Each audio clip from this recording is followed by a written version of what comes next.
everybody. Welcome to another episode of What a Hell of a Way to Die. It is me and Nate. Nate, I don't know about you, but I finally am getting a break in some heat here. It has rained for the first time in probably about 2.5 weeks, so very excited about not having to constantly spray down my garden. Letting nature do the work for once. Yes. Yeah, well, any pretense of it being summer has gone away, at least for the immediate short term here in the United Kingdom.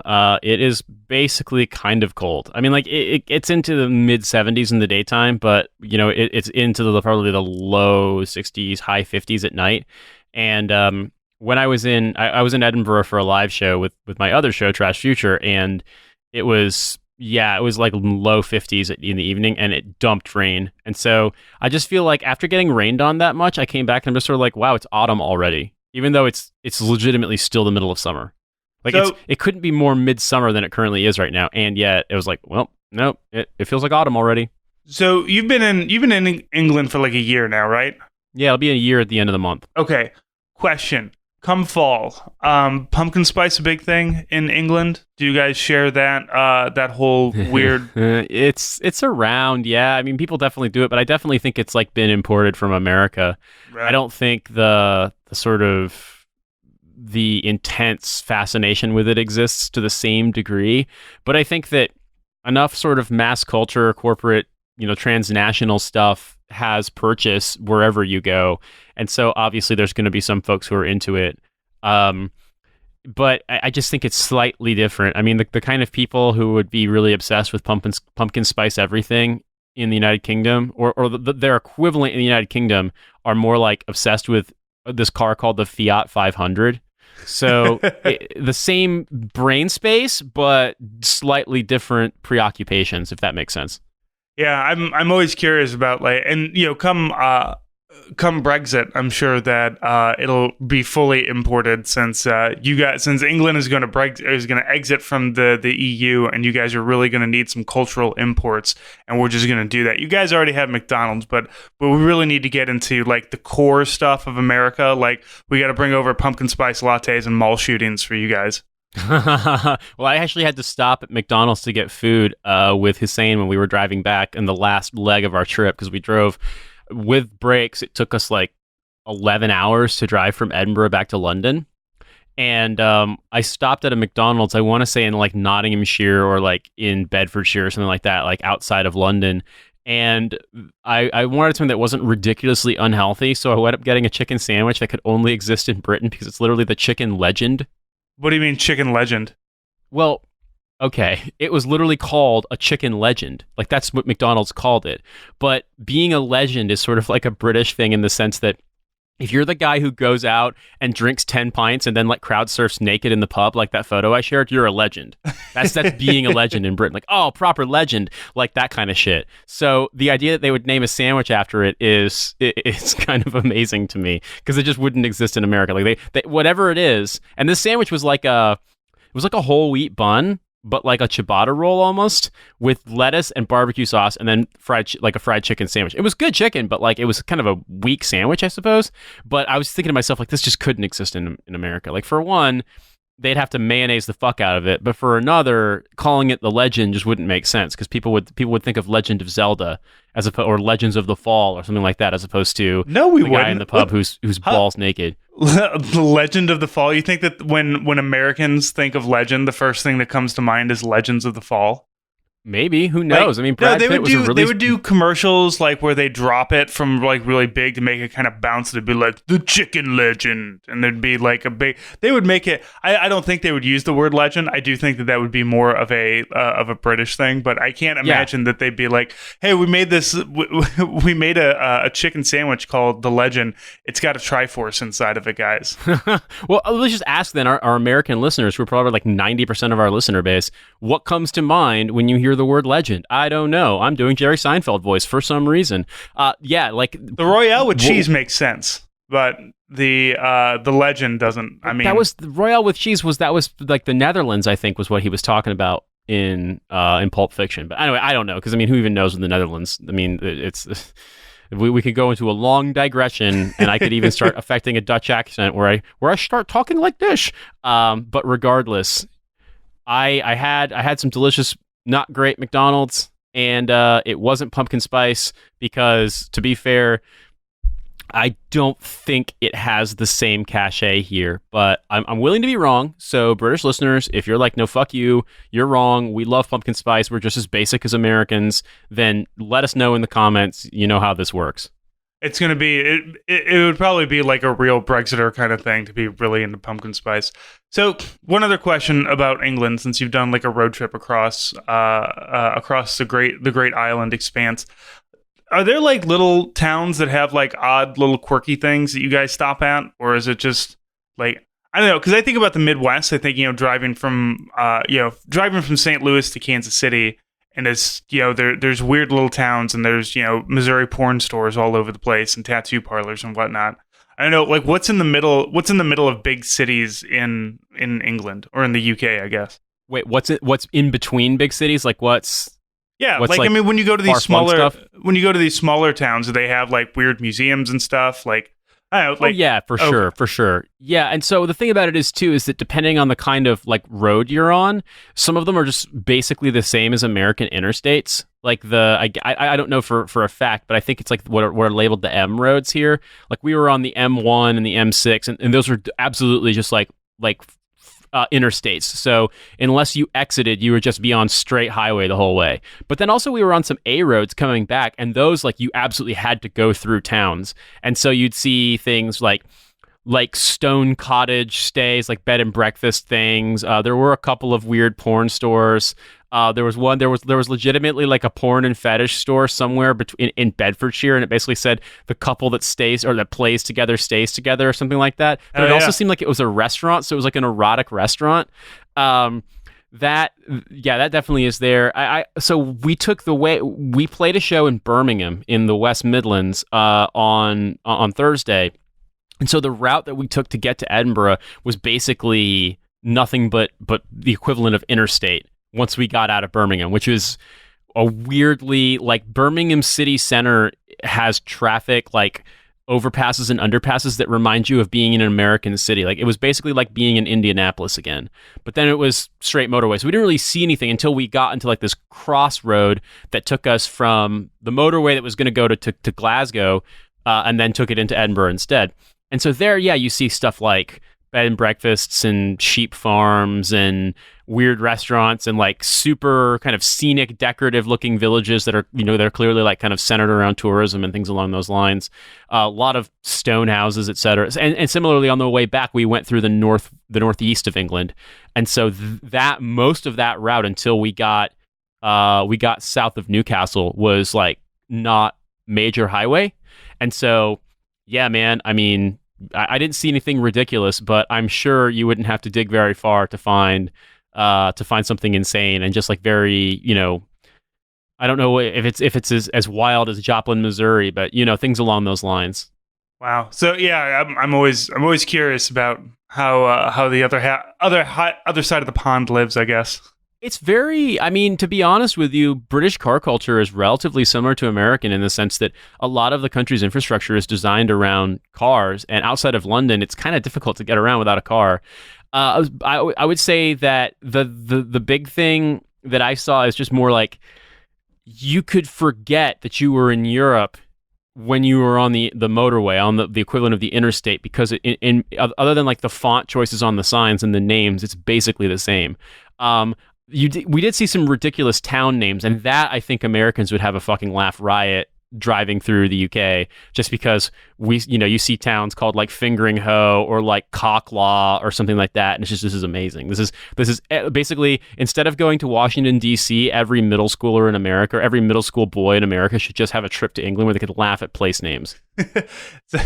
Yeah, British rural culture is staying at bed and breakfasts in stone houses in places like Small Cock next to Big Cock. Yeah, exactly. Well, you remember that road that I showed you the picture of? It was the Dicker, Upper Dicker, and Lower Dicker. Hell yeah. Well, anyway, I mean, Chicago's got Lower Whacker, so. Oh, I mean, Indiana has French Lick.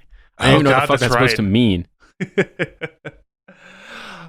All right. Well, let's get into the actual show here. Hard left turn into talking about our favorite thing, the war in Afghanistan. Yes. The little baby boy that we've had that's all grown up into a man who can actually who's old enough to go and serve in itself now, and get blown up in an IED in itself. So we're trying, Nate. We're trying real hard because we've realized that we lost the war. If you are not familiar with the days and weeks and months post 9/11, there's a lot. I mean, there's a lot of conspiracy about us going into Afghanistan and Pakistan. We had special forces in there pretty quickly, but we didn't really send main forces in until early 2002. I guess because they thought they'd be able to take care of it pretty quickly. But American forces went into Afghanistan, and the Taliban, who's there, the Taliban and Al Qaeda, which are two different entities. A lot of people use them interchangeably, but the Taliban came in. They said, "Look, fuck that Osama bin Laden guy. We don't like him either. We'll hand him over. We know where he's at. We'll hand him over to you guys. But you have to recognize us as part of, or we need to be a part of the central government or whatever. Like, we need to be recognized by the United States as a governmental power." To which the United States was like, "No, we're the U.S. We win unconditionally and we don't negotiate with terrorists." Now, Afghanistan also at this point, there was a centralized government, but every province was pretty much run by varying degrees of warlords. When I was there in 2004, there were still warlords that were fighting each other, in fucking Russian T-55 and T-72 tanks and whatever was left over from the Afghan-Soviet war that just kind of got left behind by the Soviets. They were pretty much just killing shit out of each other back then. We called that blue on blue, and pretty much just kind of stood back and let them deal with it. A lot of the warlords took buyouts. Turns out money is a really good motivator for a lot of people, so we would buy them out. Just say, hey, take this money, take this position in the new Afghan National Army as a colonel. And basically you get to run this area still, but you're underneath the centralized government that we're eventually going to prop up. So of course, like I said, we said no. We don't negotiate with terrorists, as George Bush once told us. And lo and behold, 18 years later, we are negotiating with terrorists. There have been talks going on to basically peace talks with the Taliban, in which the Taliban is saying, hey, we still want to have a presence in the government, no different than 2001, 2002, and also you guys get the fuck out. Now, Nate, as you can understand, people are upset about this, this whole terrorist thing. I would think, like, at this point, like, I'm not familiar with the ending of Vietnam very much, but I do know that iconic picture of people trying to escape Saigon. And it really seems like after Vietnam, we were really rushing to get the fuck out because it was a political quagmire. We lost 50,000 American soldiers, killed about 3 million Vietnamese, many of them supposedly the allies on our side. And it was just a big mess, and nobody wanted to talk about it anymore after that. But it really seems like in Afghanistan, they were pushing hard to keep this shit going. One person in particular, Representative Liz Cheney, daughter of the infamous Dick Cheney, who somehow is still alive. He and Henry Kissinger, I imagine, there's just like a vault somewhere in the basement of the Pentagon for like, young hearts for war criminals or some shit like that, where they just keep getting transplants. And so now we have people, mostly Republican representatives and mostly, war horny freaks like Liz Cheney, who was probably raised by her war horny freak father into believing that the only way to win in Afghanistan is to win, which if you say, Francis, that doesn't make any sense. Yeah, I know it doesn't fucking make any sense. So let's read some quotes from Liz Cheney, who's a genius, who can't stop getting online and screaming at Ilhan Omar about female genital mutilation or whatever the fuck that she does, because that's what the people of Wyoming really care about, is whether or not Ilhan Omar denounces female genital mutilation. I'm really sure. Anyway, she says, because she's an idiot, accepting a phony deal that puts America's security in the hands of the Taliban would mean conceding defeat to Al Qaeda, the group responsible for killing nearly 3,000 Americans on 9/11.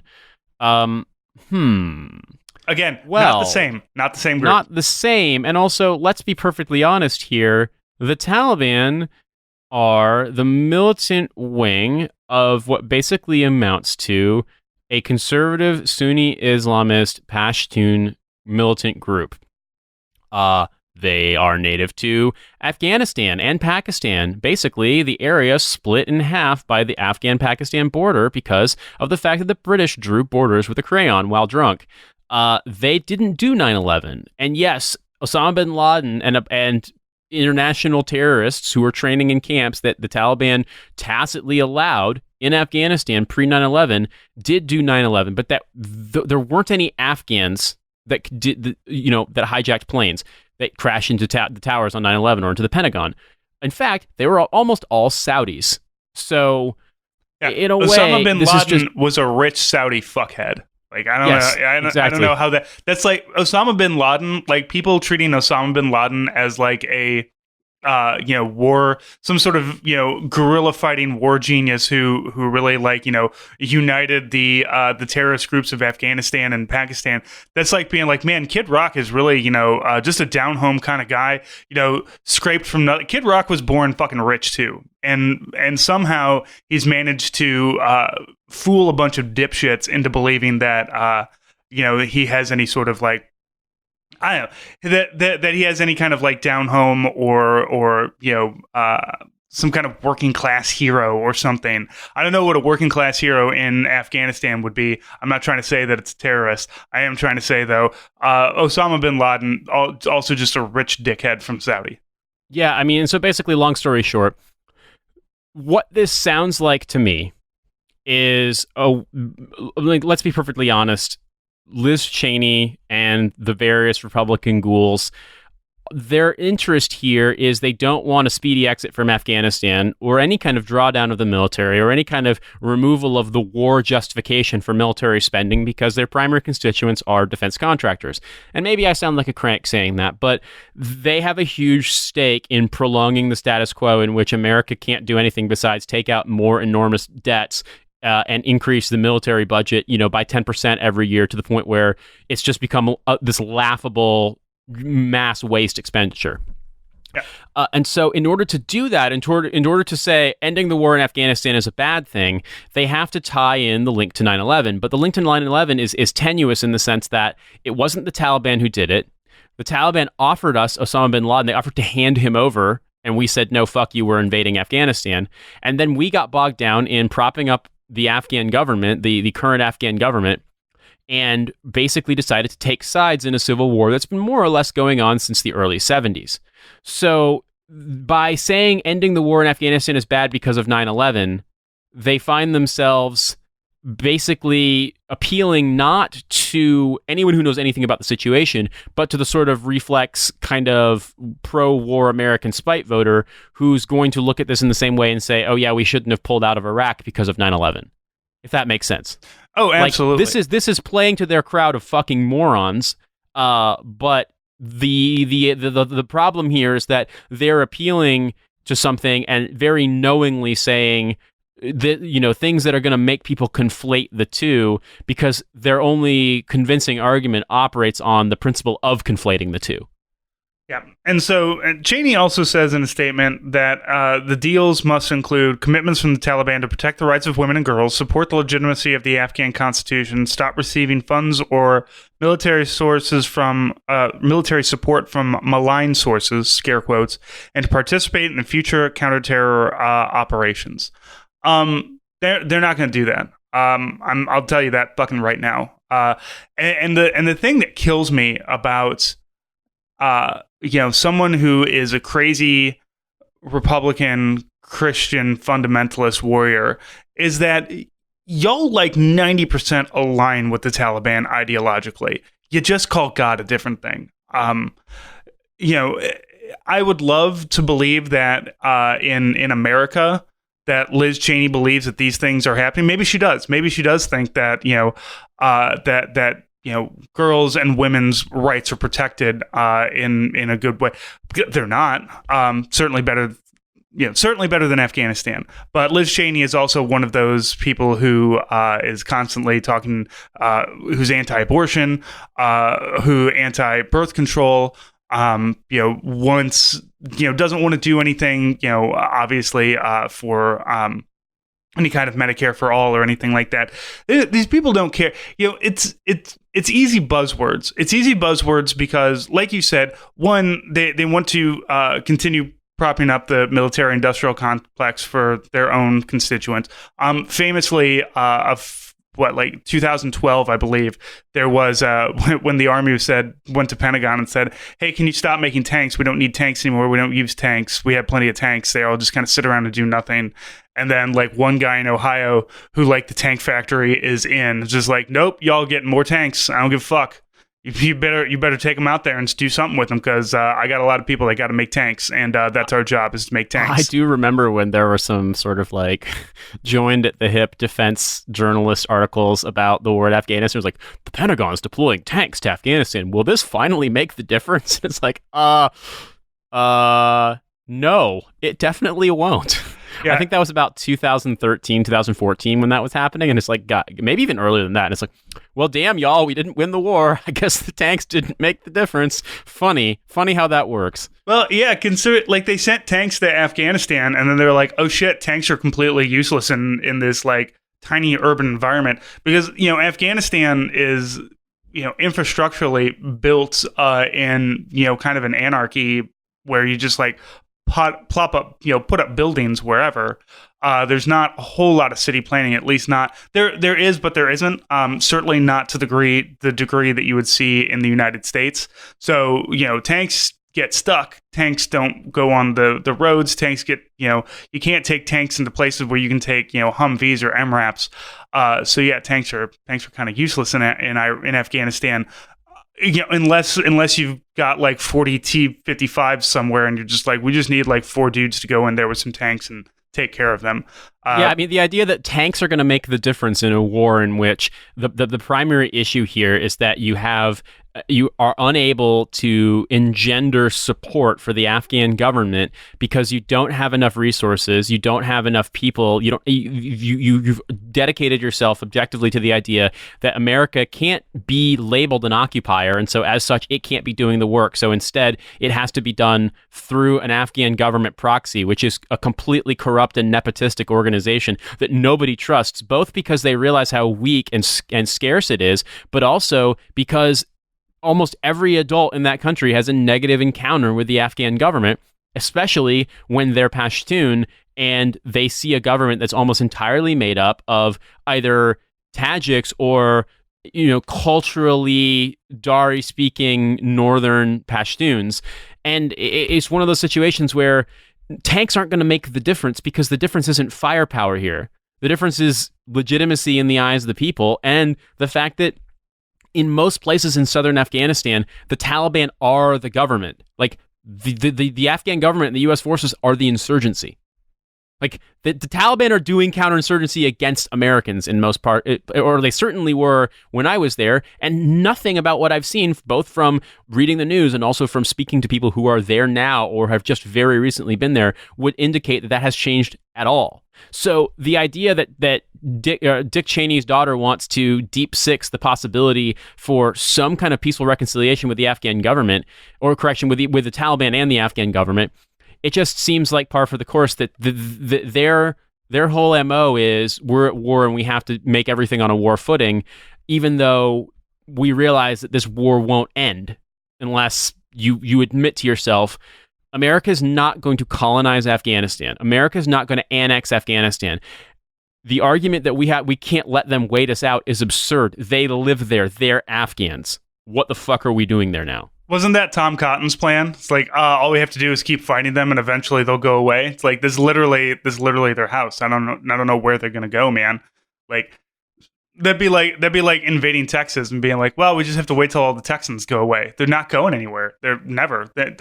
Texans and Afghans, will probably both fight to the death for their little scrap of land because fuck it, man. They're proud of it. It's theirs. It's theirs, and it's not yours.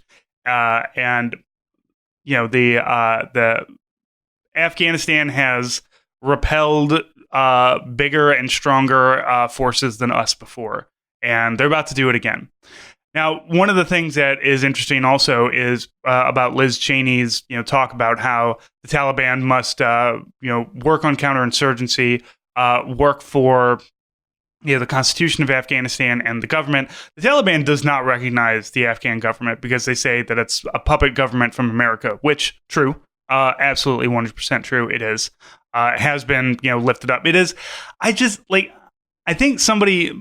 I can't remember who it was, but going back to using Texas again, Afghanistan and Texas both have comparable population sizes and landmass sizes.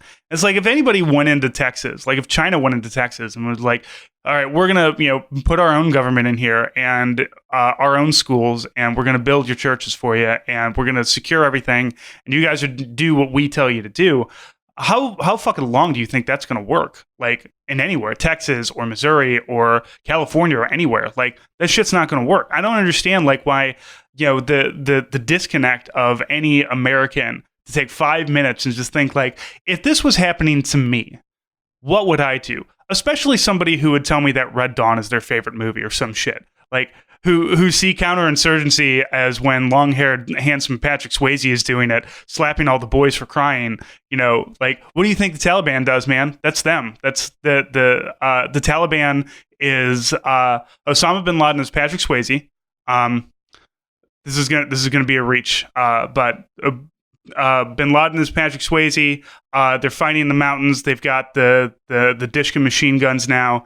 And honestly, they are the freedom fighting heroes of Afghanistan. This is going to sound very seditious, I think, at this point. Yeah, I mean, but like I said, when it comes to which side of the conflict you're looking at, that is very true. Like you said, the Taliban are the ones who are providing electricity and water and security in a lot of places. Like if you're just looking at Kabul or Kandahar, the major cities, there's going to be a lot of fighting, and there's going to be IEDs and things. But out in the more rural areas where people are just trying to live, because when it comes to an insurgency, it's like maybe a percentage, like a 0.5% of the population participates in an insurgency, and everybody else just wants to be fucking left alone to do what they need to do. They want to, grow up and, smoke a cigarette and make babies and take a nap, like just like any human being wants to do. So you, and then, like I said, in a lot of these places, that's what the Taliban is helping these people do. And we had good intentions. I don't doubt that, like on the ground, day-to-day State Department, and I'm not talking about like, Pentagon. I mean, like when I was on the ground in Afghanistan and we were going out, we were doing inoculations of people's herds, making sure that we were deworming sheep, and giving, vaccinations to goats and cows and camels and everything like that. I fully believe that, like, at one point in time, we had some good intentions. It's just that, like, when you're trying to do that, but also try to shoot people that are doing the exact same thing in other areas, you're not going to be successful. Like, I'm not trying to say that we should have, hand in hand worked with the Taliban to, raise up Afghanistan. I don't think that would work because, as we said, they are a hard right militant group who, have they got their own thing, and I don't believe that they have the same goals that America would. But also at the same time, what the fuck were we doing other than bombing the shit out of small hamlets all over the place? Man, I certainly fucking saw that shit. I saw us do, horrible things to those people and then come in and just be like, well, why don't we, do you guys want a well? Can we build a well? Yeah, can we dig a well for you? I find myself very unmoved at this point by the argument that by eventually leaving the country, we're going to be making things worse for the people that we're protecting, because we do quite a poor job of protecting those people in the first place. When they talk about things like the rights for women and girls in Afghanistan, I absolutely believe that's important, but it's not the U.S. military's role to protect that. And furthermore, those rights are not respected whatsoever in the Pashtun areas of Afghanistan because we aren't enforcing that. That doesn't actually matter to the decision makers. It plays well to try to court a sort of what I might describe as like a liberal center-right pro-military kind of person, but it doesn't have any bearing with reality on the ground. And I mean, so one of the really funny quotes here that I think really blows my mind is coming from the people's champion, Dan Crenshaw, who writes, "Before we reactively cry no more endless wars, we must consider what that means in practice. It means we give the Taliban the space and time to plan another 9/11. Didn't do 9/11. Didn't do 9/11, Dan. Do 9/11. Exactly. The Taliban didn't do 9/11. But you recognize that none of this stuff is meant to reflect reality. It's meant to enrage or confuse or worry their voters because they want them to oppose a thing that's going to remove the justification for insane defense spending. Or maybe that's a conspiracy theory. I don't know, man. But the idea that Iraq and Afghanistan are the same, the idea that we could win in either of those places, is just completely laughable. And what makes me laugh the most about this is that these people are doing their thing and banging the drum and whatever and trying to be, to fake concern. The fact of the matter is, if Trump will just make it like a homophobic joke about Lindsey Graham, and he will fucking get right in line. And so will Liz Cheney, and so will all of them. Like, if Trump wants to do it, he'll do it. But the thing about it is Trump can't remember what he had for breakfast yesterday, so will he actually do it? I don't know. I mean, I want the war in Afghanistan to end. I certainly don't want to see the Taliban, rule Afghanistan as a theocracy. But at a certain point, we have to make a determination. What is our responsibility? What are we willing to go for? What are we willing to sacrifice or pay for? I don't think it's our role to enforce. And I don't think that B, at this point, we can say, oh, we have to spend more and sacrifice more. We have done so much of that, and it was so poorly done, so poorly led, so poorly thought out, it didn't accomplish anything. And I just don't want more people to die or be maimed or be traumatized unnecessarily. Yeah. And this isn't sorry, man. Yeah. And when we say that, that's not just like American soldiers. That's, the people over there too, who are, I mean, yeah, like if we could, turn the clock back, 16 years or so, 17 years, and like be like, okay, here's where we fucked up, and here's where we can kind of do better. I think that there is I do believe that there were things that we could have done better. There were probably things that we could have done at any point in time to actually help the people and maybe prop up a decent government and security forces. But unfortunately, it doesn't seem like we started trying to do that until like 2008 or 2009, when we were already pretty much fucked there. And it's just one of those, like, I'm with you. I don't want to pull out and say, sorry guys, you're on your own. But like, honestly, I don't see a winnable mission goal here other than burning more piles of money and lives over on the other side of the world for no fucking reason. Like, I just don't see any, because I know that the goals are like, we want to do command and control advisory and security advisory so that the Afghan government can stand itself up and fight against the insurgency, and then there'll be a free and wonderful Afghanistan just like America. That's never going to happen at this point. Not with us. It's just not. There's no way that we are going to be able to fulfill those mission goals. Not with the troop levels that we have now. Not with putting more troops in there. Not with anything. It is a failed mission. Like, I know we've talked about Afghanistan a lot. It is a failure at this point. And I cannot stress enough how much of a failure it is, and how like deeply fucking embarrassed and sorry America as a country should be about that. Well, not America. You guys out there listening who don't make these kinds of decisions. I'm not trying to blame you, but like, just in general, like the failure of our leadership just from like the top down has been just so colossal. And the idea that anybody is just like, well, if we're going to do this, we've got to do it in these specific ways. There's got to be like, you're just going to fail again. And it's just going to be even worse. And everything's going to continue to be terrible. And people are going to continue to die in Afghanistan completely fucking needlessly. So that's, I don't know. I'm kind of twerked up about this because I went to Afghanistan in 2004. And I know people who in 2019 are going to Afghanistan and to do, not necessarily the same mission, but like go to the same places and see the same things and have the same things happening. And there are people who are, in their 20s. There are people who are, early 20s who don't probably even remember 9/11 or remember it as a blip on their radar when they're 8 years old. And that just fucking like infuriates me to no end. To not only be like, well, I took part in this, but at least part of me is just like, well, I took part in it in the early times when like maybe we could have done something, and now it's just like, fuck, I could still have friends die in this fucking hellhole 18 years later. I don't like it. And fuck Liz Cheney. Yeah, me and neither. All the Cheneys. And it's fuck Dick Cheney, fuck Liz Cheney, fuck Dan Crenshaw, fuck all of them. In fact, it's bad. I prefer to see the war end, and I think the problem with it is that people are looking for a sort of perfect storybook ending or some kind of like perfect resolution that's going to solve these problems, and they don't realize that that's not just as the war is unwinnable, the war can't be exited with a perfect solution. And in this case, it's completely bananas to want to keep doing it, keep doing more occupation, keep deploying troops, keep having people die. I recently saw some figures that our friends at Eyes Left tweeted that apparently more troops have died in Afghanistan this year than have died since 2015, which is the largest number in since then.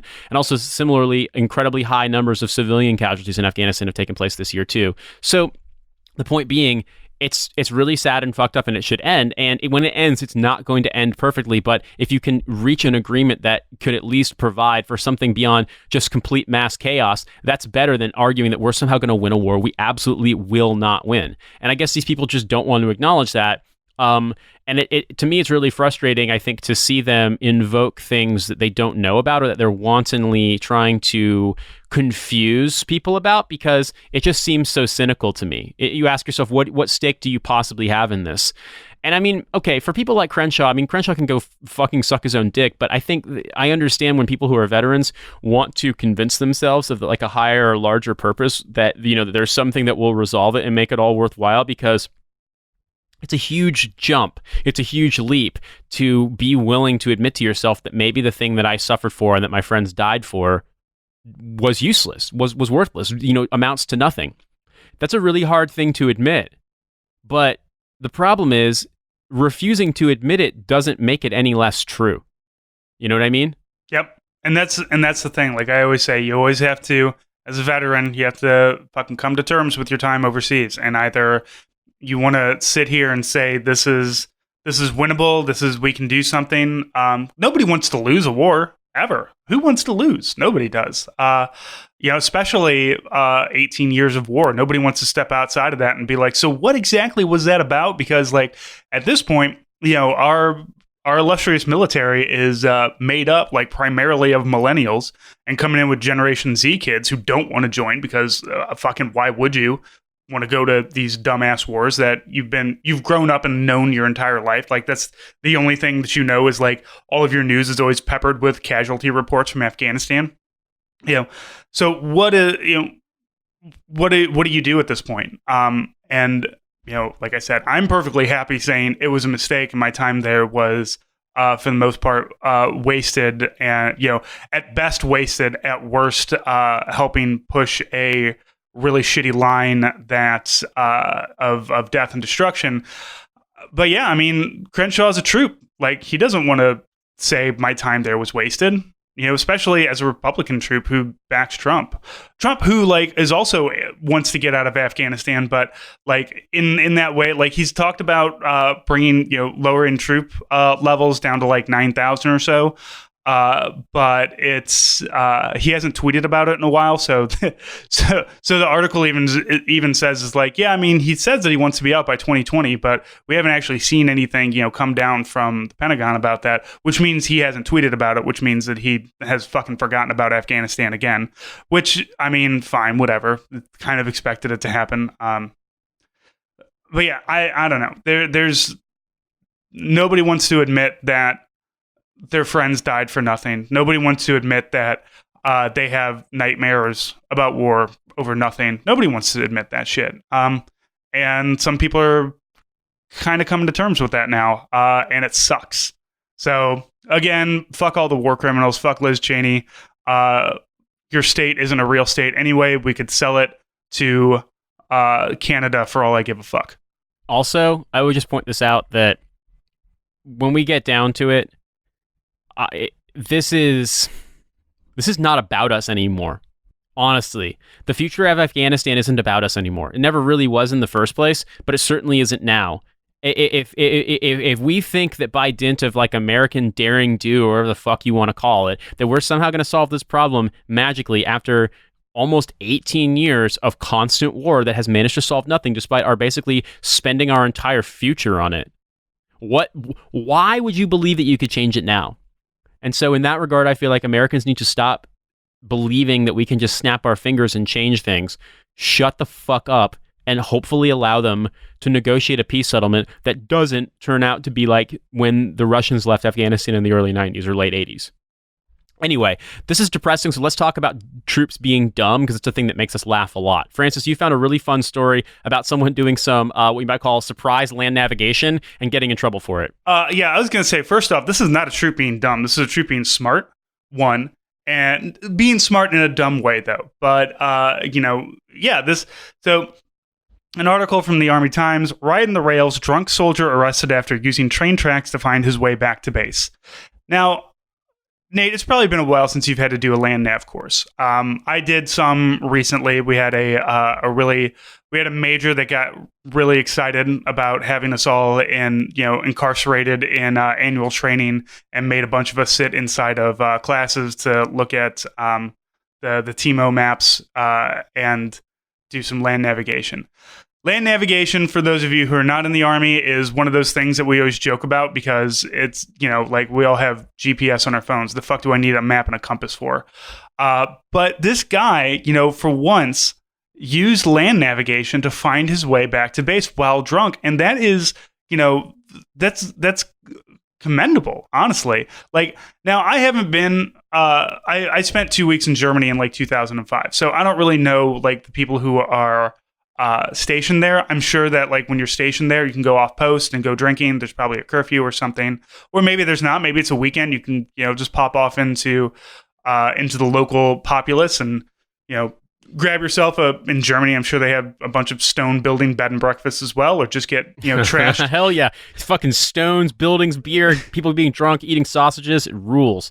Dude, let me tell you, in my neighborhood in St. Louis, down by the riverfront, there are stone, like made out of riverbed stone houses that were built in literally the Civil War era, the 1850s. And my heavily German influenced, basically. It's like, yeah, a bunch of German immigrants came down and just piled a bunch of rocks and mortared that shit together, and now we got some houses down here that are historic. So God bless the Europeans for figuring out. It's like, well, we got a bunch of rocks. Let's just pile them up and live inside of that shit. Yes. So yeah, apparently this young troop, he managed to navigate his way back to base by using a GPS and walking on the railroad tracks, which he found a linear terrain feature. He did so, he was able to orient himself on the map, and there he was, getting his way back to base. Right. And unfortunately, people didn't like it. Yeah. Now this is not, in America, we probably think, I think train tracks as, freight. In St. Louis area, they don't move very fast. They're pretty slow. Just because they're moving through populated areas. I have a lot of train tracks near me. I know there's a train yard downtown, but this is Germany. And I think this is their bullet train that this guy was. Yes. Yeah, this guy was walking along. Now, if you've never been, a 1940s era hobo yourself, riding the rails. Yes. Then you don't know that when you're it's easier to walk on the rails, because on the sides there's going to be train tracks are usually built upwards, because you don't just put train tracks in dirt. You got to build rocks underneath. You got to put a steady base on it. You put the ties on it. So when you're walking on any train track area,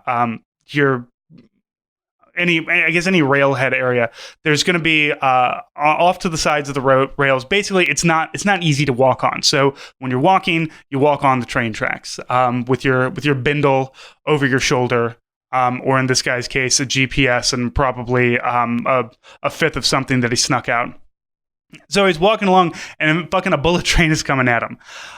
Thankfully, they had some way to know that this guy was on the train, on the tracks, and they slowed down, hit the emergency brakes, crawled behind him, and just started blaring the horn at him. And guy still just kind of wandered, didn't get off the tracks or anything. I don't know if he was listening to his iPod, which, Sergeant Major tells you not to do that, especially, if you're not supposed to do it while you're running on base, you're certainly not supposed to do it while wandering home drunk on some train tracks. So, so once he got picked up, he got picked up by the German police and, kind of deposited into the loving care of the MPs. And the guy that wrote this peppered in a lot of great stuff, because apparently Josef Pongratz, for any of our German listeners, I'm sorry that I'm mispronouncing that, federal police spokesman based in, can you say Waldmünchen? Give me a second. I got to look it up really fast to see in the story, because I will pronounce it as best I can. Yeah. So I'll give it. The vagabond soldier, whose name is currently being withheld, was reportedly heading home after enjoying large quantities of alcohol. Yeah, I got it. According to a statement by Josef Pongratz, a federal police spokesman based in Waldmünchen, in a manner reminiscent of the Wild West, was walking along the train tracks to find his way home. So therein tells us, how the Germans see, in the Wild West when you're walking along also, train the tracks. German fixation on cowboys and Indians is fucking ridiculous too. So the fact that they managed to do this, it sounds so dour in this statement, but I bet you they were laughing their asses. I mean, once it was obvious that the ice train wasn't going to fucking destroy this guy, and it wasn't going to derail, I do think that, actually, you know what? Assuming the Germans have a sense of humor about anything is always a dangerous proposition. Yeah, I really like that. The first thing that comes to mind is and I just imagine, I want to hear that in that thick German accent. It's like, Wild West is, I'm the only thing I can do is a Russian accent, so I, fuck that up anyway. But anybody in Europe, I just assume, Europe, Russia is just like, yes, it's Wild West. You have cowboys and Indians, and you do racism. Yeah, exactly. I mean, although the Germans, they all say that with a little tone of admiration. Yeah. So shout out to this guy who, effectively used land navigation to drunkenly stumble home. We should all be so lucky. Can you imagine if we all had lieutenants this effective? One that would be drunk, that would at least make them a little bit more entertaining, and then two would be able to actually lead you home. Now, to be fair, he did get picked up by the cops, so I don't know if he was actually on his way home. I cannot imagine a bullet train would be passing that close to Grafenwehr, but maybe he knew. Maybe it's okay, on my GPS, when it beeps, I'm gonna, go across through this forest. And this is Germany, so who fucking knows? He's probably going to come across a gingerbread house or something like that with a witch that's going to try to, bake him into a pie or something like that. But walk through this forest, and then I'll be able to wander back up. But is there not Uber in Germany? Do they not have taxi cabs? Why is this guy trying to wander home? It said it was Hohenfels, or it was near the Grafenwehr training area. It's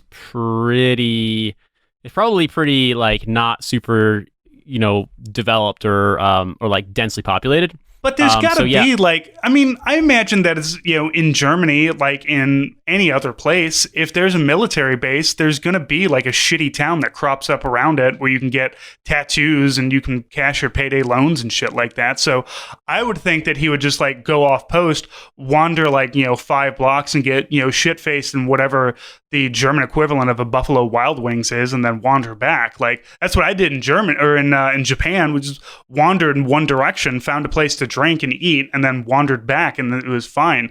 I don't understand how this guy went out, got drunk, decided to go near, walk on some bullet train tracks, to get his way on back. Yeah, it's very confusing to me. I want to see, like, I really want to, like, now map out Grafenwehr and Hohenfels, because, like I said, it's been a long time since I've been there, and I don't remember too much because I was just in a training area, so I wasn't on, like, the base proper. And I just want to map this out and just be like, how did this young soldier manage this? Like, was he just out for a stroll in Germany and enjoying, the Lederhosen or whatever, and then just happened across the train tracks and was like, this will take me home in the manner of the Wild West? I don't know. I also just love it. I mean, this is like a slow news day, but also, if you're going to terrain associate with train tracks, just don't walk on the train tracks. Like, avoid getting hit by a train, I'm telling you, man, you can't. You're going to be walking in mud and dirt, and it's going to come up to, like, your ankles. Like, look, as somebody who has not been a 1940s era hobo, but has walked along many a train tracks, in my younger days, not in St. Louis, but down in, like, southern Missouri, it fucking sucks to try to, like, walk anywhere other than directly on the tracks. And to be fair, they're not meant to be walked on. So, it's not like they should be like, oh, there should be a sidewalk next to this, just so that, all of our wanderlusting hobos can have a place to safely, walk along. At least he didn't, like, try to jump on, like, a boxcar child or whatever to, hitch a ride up to, through the channel or whatever. Well, long story short, you know what? This is what happens when you put American troops in countries that actually have trains that function, that don't go at like 40 miles an hour and just hauling 150 rail cars full of coal or whatever the fuck. These trains actually go fast, and it's slightly dangerous. And, you put troops in a country where they can drink before they're 21, and the trains actually work. Like, bad things can happen. So you know what? It's sort of like, it's one of those things where it's just an environmental question. Like, do we actually want troops, to be able to just wander around freely in Germany? I think the answer is no. I think if this troop was back in Lawton, Oklahoma or whatever, at Fort Sill, he'd be fine. We wouldn't even have to read about it. But instead, he wandered around in Germany, a country that famously has a good sense of humor, and he probably tried to pull his I'm an American soldier card, but that doesn't really work in Germany anymore. So anyway, Nate, are you trying to tell me that a soldier drunk in Lawton, Oklahoma wouldn't do some dumb shit too? He would have just gotten behind the wheel of a car and driven home. Oh yeah, no, I'm saying he would have done some dumb shit. It just we wouldn't be reading about it because it would be a day ending in Y in Lawton, Oklahoma. Man, it's crazy because, like, this is funny and it's one of those things, but then also it's a reminder. It's like, oh yeah, we have troops in Germany. Because why wouldn't we have troops in Germany? Why wouldn't we have bases in Germany? Why wouldn't we have bases in Okinawa, Japan? Why wouldn't we have bases on Diego Garcia? Like, we spend every year they increase the Pentagon's budget by more amounts of money than it would cost to implement Medicare for all year on year or free college and trade school tuition. Like, and we do. Why? So that private fuck can go and terrain associate on the ice tracks and nearly die and piss off a lot of really, really horny porn connoisseurs who are on their way back to Bavaria. Right? Yeah, I'm just trying to imagine, like, because that's late at night too. Like, I imagine he was drunk. It was probably like 1 a.m. local time as he's wandering back. You're on a bullet train trying to get back to, whatever, like, dark hole of Germany you crawled out of, and though, to be fair, they're going through the dark hole of Germany. They're probably going back to Berlin or whatever. And then some dipshit American soldier is just like, that's just like one more nail in the coffin of the overseas experience of the local population versus the Americans. It's just like, I just want to get home, man. It's 2:00 in the morning. My kid is being a shithead, and here's this American soldier wandering around drunk as shit. Though I do want to see what kind of statistics are out there for dumbass drunk Germans wandering on tracks too. Like, I don't want to just say that this is some sort of isolated event. I'm sure Germans do stupid shit as well, but they probably just do it in, much more German ways. Yeah, exactly. I mean, and also I imagine German troops. I mean, I knew some German troops back in the day when they had conscription. And they had stories about, like, oh yeah, I got shithouse drunk and just, like, fell asleep in a tank because it was the safest place to avoid my NCOs. So I'm sure the Germans are used to fuckery from soldiers. It's just more that when it's American soldiers, who even knows? So that sounds very. When I was in Iraq, I had heard about a prostitution ring that got broken up, and where they were doing the prostitution was out of the back of an MRAP. because you got plenty of you got area that you can lay down, and you can button it up and nobody close the door and nobody. I mean, how hard? Like an MRAP, those things are fucking heavy. How hard do you have to fuck for that MRAP to be a rockin'? Like Jesus Christ. So they didn't get busted that way. I can only imagine the fucking smell in that MRAP though. Like imagine trying to take that thing out on a mission the next day. It's like, why does it smell like fucking depression and like bad decisions in here? And like, to be fair, you probably think, well, because we're in Iraq, but this time it was because of a prostitution ring. So I understand, falling asleep inside of a tank, because that's where my NCOs won't find me, because I probably would have done that shit in an MRAP too. Falling asleep, not run a prostitution ring. Yeah, dude. Well, it's slightly less than an hour on this episode, but I feel like we've gotten to a nice sweet spot here where we've raged about Empire, we've talked about Joe being stupid, we've done some dad chat. So I feel like all we can do is use the last bit of this time to just say thank you for listening. And also, we do have a lot of bonus content out there. We have a bonus coming every week. We also have an awesome zine we put together, and all this is available for our Patreon subscribers, which Francis can tell you all about. Yes, that's right. $10 a month on the Patreon gets you the hard copy of the zine. It's also going to get you one of our Area 51 veteran patches, which we just put up in the store as a t-shirt too, if you would rather wear that across your chest than on your favorite jean jacket or wherever it is that people put patches. So those are going to be available. We got some stickers that are going to go out as well. That is a quarterly zine. Like I said, $10 a month, as long as you are at the $10 a month level. Once we cross over until September, you will get that. So jump on that. If that's a little too much for you, we do send out the digital version of it to everybody who is a Patreon subscriber. And if you just want to get down on our other audio content, in which this week is myself talking about the final episode of Generation Kill, but we have some good stuff coming up. I've got a interview that I'm going to do with Brock Wilbur about the game Spec Ops: The Line. I'm going to be doing, you, me, and Joe Kasabian of Lions Led by Donkeys are going to be talking about a Soviet Afghan war book called The Boys in Zinc, or Zinky Boys, depending on the translation you pick up. So we got a lot of really good stuff coming out. If you like the content that we have now, but you're just like, man, I wish that they would bullshit about movies and stuff for no apparent reason. Guess what we do on our bonus stuff? Just that. We've already reviewed 2 Rambo movies, so and decided just how fascist they were. So that's kind of what we do on those bonus episodes, and that's once a week. And those are generally full episodes. So if you're at the $5 a month level, you will get that. Otherwise, you can support us by giving us some stars on iTunes, giving us reviews, telling your friends, your family, yelling at your racist uncle at us at Thanksgiving table about these, not all soldiers are a bunch of goose-stepping Nazi fucks. Some of us are actual lefty motherfuckers too. So that is all out there for you. But however you support us, whether it's financially, whether it's morally, whether it is just, listening to us and giving us those downloads, we appreciate everything you do. We are, 2.5 years, almost 3 years into this, and man, I don't see us stopping. I have a lot of fun doing this. So your support means a whole lot to us, and your support is what keeps us going. So you can follow me at Army Strang, follow Nate at In These Deserts, follow the podcast at Hell of a Way.